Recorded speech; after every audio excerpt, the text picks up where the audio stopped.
Assalamualaikum warahmatullahi wabarakatuh. Halo, perkenalkan nama saya Nila Sari Istiqomah, absen 28 dari kelas 11-8. Pada video kali ini, aku akan membahas tentang nasionalisme dan proses kemerdekaan Filipina. Pertama, kita mulai dari latar belakang munculnya nasionalisme Filipina.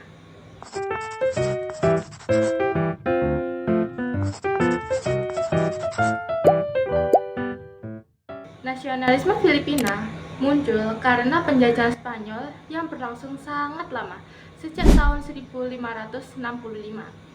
Selama masa penjajahan ini, rakyat Filipina hidup dalam tekanan. Pemerintah kolonial Spanyol bersifat menindas, rakyat tidak memiliki kebebasan berpendapat, dan para petani menderita akibat adanya sistem feodal. Banyak tanah dikuasai oleh gereja dan pemerintah kolonial, sehingga rakyat kecil semakin tertindas. Selain itu, masuknya pendidikan barat melahirkan golongan terpelajar Filipina. Golongan inilah yang mulai menyadari bahwa penjajahan membawa banyak ketidakadilan. Ditambah lagi, keberhasilan perjuangan kemerdekaan di Amerika Latin dan Meksiko turut menginspirasi rakyat Filipina untuk memperjuangkan kemerdekaannya. Dari sinilah kesadaran nasional mulai tumbuh. Selanjutnya, gerakan nasionalisme rakyat Filipina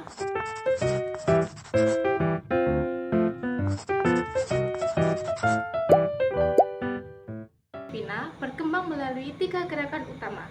Yang pertama adalah kompanerisme, yaitu gerakan yang dipelopori oleh para mahasiswa dan bergerak di bidang pendidikan. Tujuannya untuk menanamkan semangat patriotisme dan kesadaran kebangsaan. Nah, gerakan yang kedua adalah Liga Filipina, yang didirikan oleh Jose Rizal pada tahun 1892. Tujuan Liga Filipina sendiri adalah mempersatukan rakyat Filipina dan menentang ketidakadilan pemerintah Spanyol. Jose Rizal melakukan perlawanan melalui tulisan-tulisannya yang mengkritik penjajahan. Namun kritik tersebut membuatnya ditangkap dan akhirnya dihukum mati. Justru peristiwa ini membangkitkan semangat perlawanan rakyat Filipina. Nah, yang gerakan ketiga adalah gerakan Katipunan yang didirikan oleh Andres Bonifacio pada tahun 1893. Berbeda dengan gerakan sebelumnya, Katipunan menggunakan jalan perjuangan bersenjata. Dalam perkembangannya, perjuangan ini kemudian dipimpin oleh Emilio Aguinaldo. Kemudian, kita masuk ke perjuangan bangsa Filipina melawan penjajah.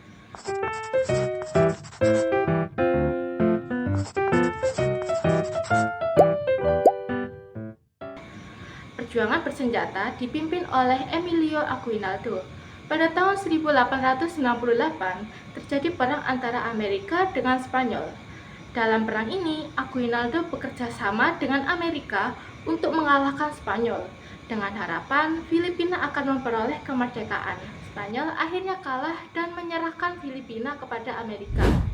Namun, harapan tersebut tidak terwujud karena Amerika justru menjajah Filipina. Aguinaldo tetap melanjutkan perjuangan mempertahankan kemerdekaannya, tetapi ia ditangkap oleh Amerika pada tahun 1901. Walaupun begitu, perlawanan rakyat Filipina tidak berhenti.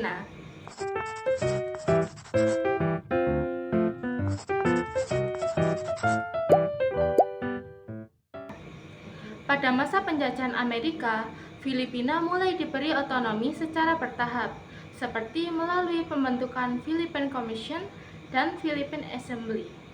Melalui Jones Act pada tahun 1916, Filipina memperoleh hak pemerintahan sendiri. Kemudian, Tynding-McDuffie Act pada tahun 1934 menetapkan masa peralihan menuju kemerdekaan. Nah, pada masa Perang Dunia Kedua, Filipina sempat diduduki oleh Jepang. Setelah Jepang kalah, Filipina akhirnya resmi memperoleh kemerdekaan pada 4 Juli 1946 dengan Manuel Roxas sebagai presidennya. Jadi dapat disimpulkan bahwa nasionalisme Filipina muncul akibat adanya penindasan kolonial dan berkembang melalui perjuangan intelektual serta bersenjata, hingga akhirnya berhasil berhasil mencapai kemerdekaan. Terima kasih.